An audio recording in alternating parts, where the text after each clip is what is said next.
कहाँ जा रही हो देवरानी जी? कपड़े डालने जा रहे हैं मशीन में।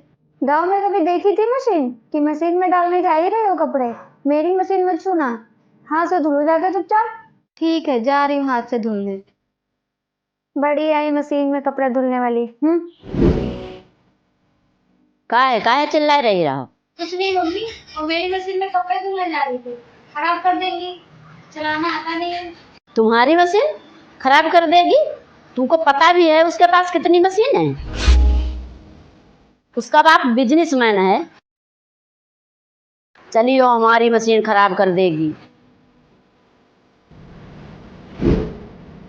मम्मी आपने दीदी से झूठ क्यों बोला?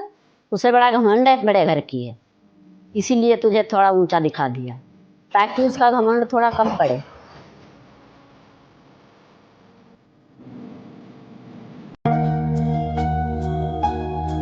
सुनो, जब भी मेरी बहन ससुराल से आती है तो तुम अकेले अकेले क्यों रहती हो? मम्मी और बहन के साथ क्यों नहीं बैठती? क्योंकि आपकी बहन और आपकी मम्मी अक्सर मेरी आहट सुन के खामोश हो जाती है। ऐसा लगता है जैसे कि वो कुछ मेरी ही बातें करती हैं।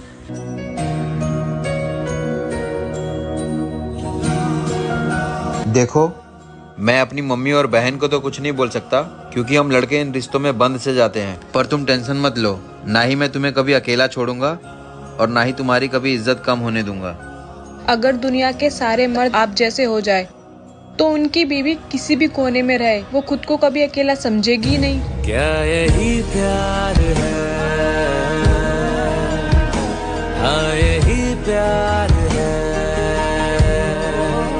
छोटी बहू किधर है? इधर आ। जी माँ जी। ये ले, मैं तेरे लिए नारियल का जूस लेकर आई हूँ, पी ले। माँ जी, मेरे लिए भी नारियल पानी लाए हैं क्या? तेरे लिए कुछ नहीं है, तेरे पेट में लड़की है और उसके पेट में लड़का, इसलिए मैंने बस इसके लिए लेकर आया है। मैंने तुझे बोला था वो सरकार लिखने कर आई, तो पाल अपने बच्चे को। माँ जी ज्यादा बहस मत करो, मुझे नारियल पानी निकाल के दो। माँ जी, माँ जी, मेरे पेट में बहुत पेन हो रहा है, मुझे हॉस्पिटल लेके चलो। तू टेंशन मत ले, मैं अभी एम्बुलेंस को बुलाती हूँ। माँ जी, मेरे पेट में भी दर्द होने लगा। ठीक है, तू भी चल। बिटिया मेरी सो जाए। छोटी बहू रुक जा, तू अपने बेटे को लेकर चली जा अपने मायके। मेरे सारी उम्मीद में पानी फेर दी। तुझे लड़का होने वाला था लेकिन लड़की हो गई। यही बड़ी बहू को लड़का हुआ है। बड़ी बहू ला अपने बेटे को। बस करिए माँ जी, इतना भेदभाव सही नहीं है। जब आपको पता था कि मेरी लड़की होने वाली है तो आप मेरे साथ कितना भेदभाव कर रही थी। और छोटी, तुम टेंशन मत लो, मैं भी देखती हूँ इस घर से तुमको कौन निकालता है। चलो अंदर। तू इतनी खूबसूरत। अब बहुत जल्द हमारे घर एक नया मेहमान आने वाला है। आने वाला है या आने वाली अगर है? लड़का हुआ तो मैं उसे फौजी बनाऊंगा। और अगर लड़की हुई तो मैं उसे चांद की तरह पालूंगी। नहीं नहीं, लगता है शायद इनको लड़का चाहिए। क्या हुआ? चांद को तो हर कोई घूरता है, मैं उसे सूरज की तरह पालूंगा ताकि कोई उसके तरफ नजर उठा के न देखे। तू इतनी खूबसूरत है।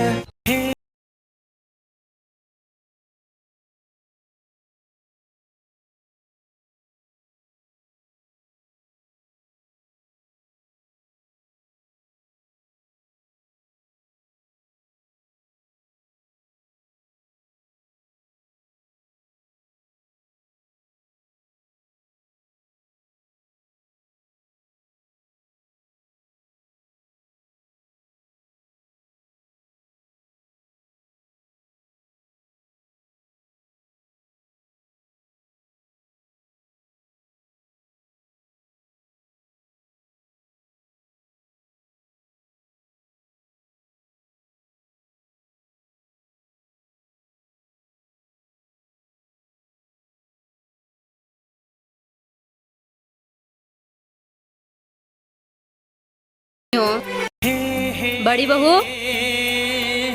और छोटी बहू, तुम दोनों आज ही मायके से आए हो ना, तो मुझे दिखाओ तुम्हारे मायके से क्या क्या आया है।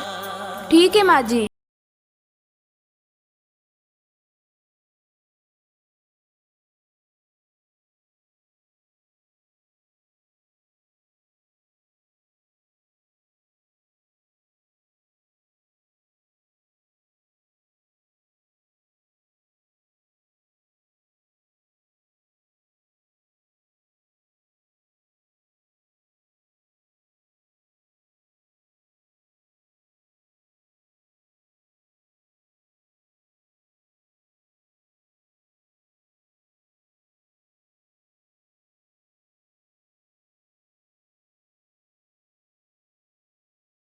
तुझे दूंगी और तू जा अपने कमरे में गहने लेकर आती हो। माँ जी, मेरा आखिरी महीना चल रहा है और अब मुझसे घर का काम नहीं होता। क्या हम कुछ महीनों के लिए नौकरानी रख लें? तू दुनिया की पहली औरत नहीं है जो बच्चा पैदा कर रही है। मैंने भी 4 बच्चा पैदा किया था। मैं तो नौकरानी नहीं लगवाई थी। ये महारानी को नौकरानी चाहिए। जा जाके घर का काम कर। आजकल की बहुएं ना बात बात पे बहाने लगाने लगी हैं। घर का काम भी नहीं होता इनसे।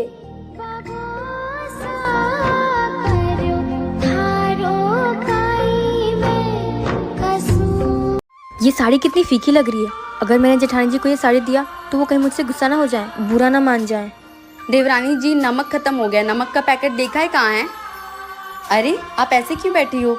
वो जेठानी जी, और आपके हाथ में क्या है? वो माँ ने आपके लिए साड़ी भिजवाई थी। साड़ी? मेरे लिए? आपको अच्छा नहीं लगा ना? मुझे पता था, मैंने माँ से बोला था। जेठानी जी बड़े खानदान की हैं, उन्हें ये फीकी सी साड़ी कैसे पसंद आएगी? अरे नहीं देवरानी जी, मुझे क्यों नहीं पसंद आएगा? लाओ दो साड़ी। अरे वाह, बहुत अच्छी है। और वैसे भी घर में ना मैं भारी भारी साड़ियाँ पहन के बोर हो गई थी। ये कितनी प्यारी है, हल्की फुल्की। मैं इसमें आराम से घर के काम कर पाऊंगी। ये साड़ी मुझ पे अच्छी लगेगी ना देवरानी जी? हाँ, आप पे बहुत अच्छी लगेगी। Thank you. देवरानी और जेठानी अगर बहनों की तरह रहें तो ससुराल में कभी लड़ाइयाँ नहीं होंगी। क्या आप मेरी बात से सहमत हैं? बेटा, तेरी भाभी मुझे घर से निकालने इस उम्र में मैं कहाँ जाऊँ? क्या माँ, भाभी की इतनी हिम्मत? रुको, मैं अभी आती हूँ आपके पास। मम्मी, कहाँ है भाभी? भाभी, भाभी। अरे दीदी, आप बैठो ना। मैं यहाँ बैठने नहीं आई हूँ। आपकी हिम्मत कैसे हुई मेरी माँ को उनके घर से और उन्हीं के बेटे से दूर करने की? और आपने ये सोच भी कैसे लिया कि वो इस उम्र में कहीं और रहेगी? जैसे आपने अपनी सास को अलग किया, वैसे ही मैं मम्मी जी को अलग कर रही हूँ। वो तो मेरी सास बुरी थी जिन्हें मैंने अलग किया, पर हाँ, मेरी माँ बुरी नहीं है। छी, कितनी बदतमीज हो। हंसी आ रही है आपको मेरी बातों पे? हंसी तो मुझे आप जैसी बहुओं और बेटियों पे आती है।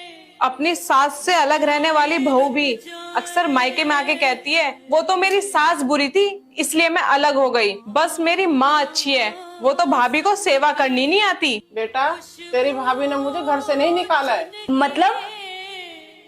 डॉक्टर, क्या हुआ है? आपका बच्चा तो ठीक है, लेकिन इस बेड ने उसकी वजह से आपको एक डिसीजन लेना पड़ेगा। कैसा डिसीजन? आपको दोनों में से एक को चूज करना पड़ेगा। आप अपने आप को बचाना चाहती है या अपने होने वाले बच्चे को? डॉक्टर, एक काम करिए, आप मेरे बच्चे को बचाइए। नहीं बहू, तू कैसी बात कर रही है? डॉक्टर, आप बच्चों को नहीं, आप मेरी बहू को बचाइए। नहीं माँ जी, मैं अपने बच्चे को नहीं खोना चाहती हूँ। भाभी, आप चुप रहिए। डॉक्टर, आप मेरी भाभी को बचाइए। दीदी, आप ये कैसी बात कर रही हैं? मुझे मेरे बच्चे को नहीं खोना है। अगर भाभी सही सलामत रहेंगी तो बच्चा दोबारा आ सकता है, लेकिन भाभी एक बार चली गई तो भाभी कभी नहीं आ पाएंगी। इसलिए डॉक्टर, आप भाभी को ही बचाइए।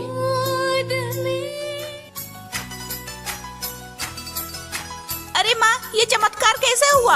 बेटा, ये तो भगवान का कृपा है जो बच्चा और बहू दोनों सलामत है। लेकिन डॉक्टर ने बोला बहू बहुत कमजोर है, खान पीन पे ध्यान देना पड़ेगा। तो बहू के लिए कुछ खाने के लिए लेकर आ जा। बहू, तेरे मायके से फोन आया था बेटा तेरी माँ का। वो कह रही थी कि बहू को मायके भिजवा दो। वो चाहती है कि तेरा पहला बच्चा तेरे मायके में ही हो। ठीक है मम्मी जी। तो तू तैयार हो जा बहू, मैं बेटे से कहकर तुझे मायके छुड़वा देती हूँ तेरे। पर मम्मी जी, मायके जाने की क्या जरूरत है? डिलीवरी तो यहाँ भी हो सकती है। हाँ, हो तो सकता है, पर बेटा तेरी माँ का बहुत मन है, तो इसलिए तू तैयार हो जा। जी मम्मी जी।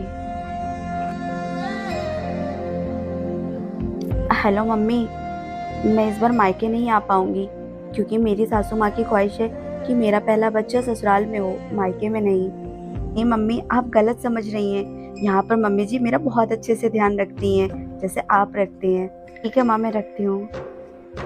बहू, ये ले बेटा बादाम का दूध। इसे मैंने बिटिया को तुझे देने के लिए बोला था, पर वो मुझे देकर चली आई। इसे पी ले, तेरे और तेरे बच्चे के लिए अच्छा रहेगा। क्यों मम्मी जी, मेरा इतना अच्छे से ख्याल रखने के लिए। बहू। जी माँ जी। तेरी शादी में जितने गहने मिले थे सारे लेके आ। पर माँ जी, वो तो मेरे गहने हैं ना। बहू है, बहू की तरह रहे, सास बनने की कोशिश मत कर। जाके लेके आ। जी माँ जी।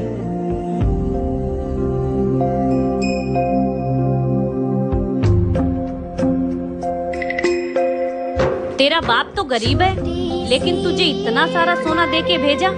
वो क्या है ना माँ जी, एक गरीब पिता अपनी बेटी को इतने सारे दहेज और गहने इसलिए देता है ताकि जिस बेटी को उसने अपने घर में राजकुमारी बनाकर रखा उसको ससुराल में नौकरानी ना बना दिया जाए।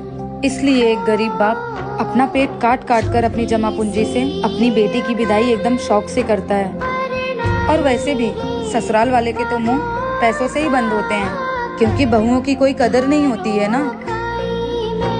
एक बाप अपनी जान का टुकड़ा दे देता है उठाकर, लेकिन लोग बहुओं को पैसों से तौलते रहते हैं। बहू, जी माँ जी। बहू, आज खाना थोड़ा बढ़ा लेना, घर पे कुछ मेहमान आ रहे हैं। ठीक है माँ जी। परेशान करके रख दिया इस बुढ़िया ने, रोज कोई ना कोई इनका मेहमान ही आया करता है। आज मैं खाना ही नहीं बनाऊंगी ताकि इनके मेहमानों के सामने इनकी बेइज्जती हो जाए। अरे दीदी आ गई आप, आइए बैठिए। और बहन, घर पे सब बढ़िया है? हाँ दीदी, सब बढ़िया है। बहू, पानी ले आ, मेहमान आ गए हैं। जी माँ जी, आई। अरे मम्मी आप यहाँ बिना बताए? बहू, मैंने तुझको सुबह बताया तो था कि मेहमान आ रहे हैं। लेकिन माँ जी आपने ये नहीं बताया था कि मेरी मम्मी आ रही है। बेटा, हम दोनों मिलके तुमको सरप्राइज देने वाले थे, इसीलिए मैंने तुझको नहीं बताया। माँ जी मुझे माफ कर दीजिए, मुझसे बहुत बड़ी गलती हो गई। मैं चाहती थी कि मेहमानों के सामने आपकी बेइज्जती हो जाए, इसीलिए मैंने आज खाना ही नहीं बनाया। कोई बात नहीं बहू, तेरी माँ सफर करके आई है, देर मत कर, जा खाना बना ले। ठीक है माँ जी।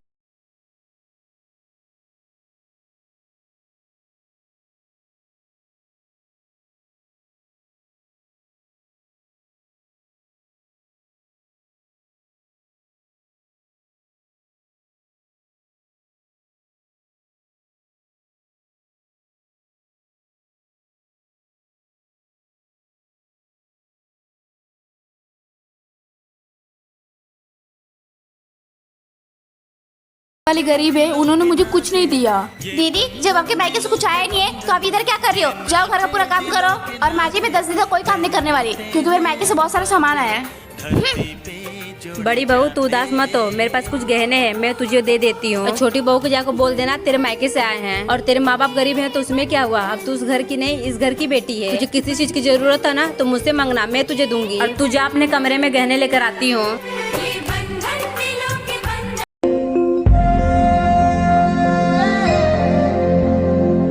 सुनिए, वो आज शाम को रोटी बनाने के लिए आटा खत्म हो गया है, तो आप कुछ पैसे दे दीजिए, मैं आटा लेके आती हूँ। हर 10 दिन में तुम्हारा राशन ही खत्म होता रहता है। कभी कहती हो चावल खत्म हो गया, कभी कहती हो दाल खत्म हो गई। करती क्या हो इतने राशन का है?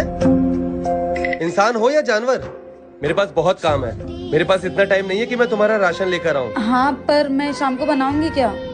तो मत बनाना, भूखे सो जाना। एक दिन नहीं खाओगे तो मर थोड़ी ना जाओगे। एक तो यहाँ ऑफिस में काम से परेशान हो, इनका काम भी मुझे ही देखना पड़ेगा। दीक्षा, मैं तुम्हें ये नहीं कहता कि मैं तुम्हारे लिए महल बनवाऊंगा, लेकिन इतना प्रॉमिस जरूर करता हूँ कि हमारा खुद का घर होगा और तुम हमेशा खुश रहोगी, और मैं तुम्हें भूखे नहीं सोने दूंगा। मुझे आप पर पूरा भरोसा है। आखिर शादी के बाद पति सारे कस्में वादे क्यों भूल जाता है? बहू। जी माँ जी, जल्दी से सामान पैक कर ले। क्यों? तेरी माँ का फ़ोन आया था और वो चाहती है कि तेरी पहली डिलीवरी मायके में हो, तो अपना सामान पैक कर ले, मैं बेटा को बोल के तुझे छुड़वा देती हूँ। ठीक है माँ जी।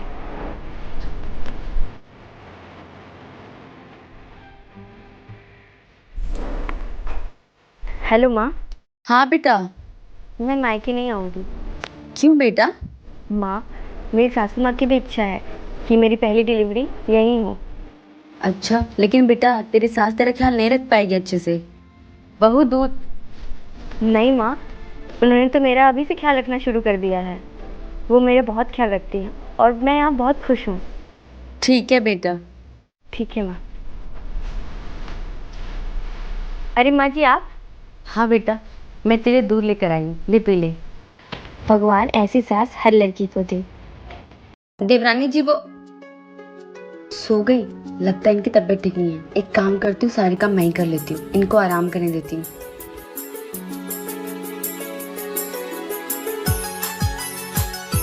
भाभी, अच्छा तो छोटी बहू आराम कर रही है और बड़ी बहू काम कर रही है। बहुत पटती है ना दोनों में। अभी इन दोनों की जोड़ी में आग लगाती हूँ। बड़ी भाभी, छोटी भाभी तो आराम से सो रही है और आप यहाँ पे काम कर रहे हो। वो देवरानी जी की तबीयत खराब थी ना, तो मैंने सोचा मैं ही काम कर देती हूँ, आज उनको आराम करने देती हूँ। भाभी देखना कहीं ऐसा ना हो जाए वो आराम कर करके इस घर की महारानी बन जाए और आप सारा काम करके इस घर की बस नौकरानी बन के रह जाओ। नहीं छोटी, इसमें नौकर वाली क्या बात है? वो काम करे या मैं काम करूं, घर तो हम दोनों का ही है ना। अभी आपकी शादी नहीं हुई ना, जब आपकी शादी होगी तब आप अच्छे से समझ जाओगे रिश्तों की अहमियत। रिश्तों की कदर करने वाले ही रिश्ते बचा पाते हैं। क्या मैंने सही कहा?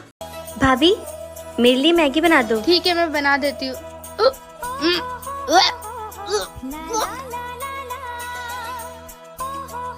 मम्मी भाभी को उल्टी हो रही है। उल्टी हो रही है? मैंने टीवी में देखा है जब किसी औरत को उल्टी होती है तो उसका मतलब वो प्रेग्नेंट होती है। रे भगवान, आजकल बच्चे टीवी से पता नहीं क्या क्या सीखते हैं। ऐसे नहीं बोलते पागल, जा यहाँ से। मैं देखती हूँ क्या हुआ है बहू को। क्या हुआ बहुरिया? जी माँ जी। तो उल्टी काहे हो रही है? पता नहीं माँ जी, मुझे भी समझ नहीं आ रहा है। कुछ गड़बड़ खा लिया था क्या बहुरिया?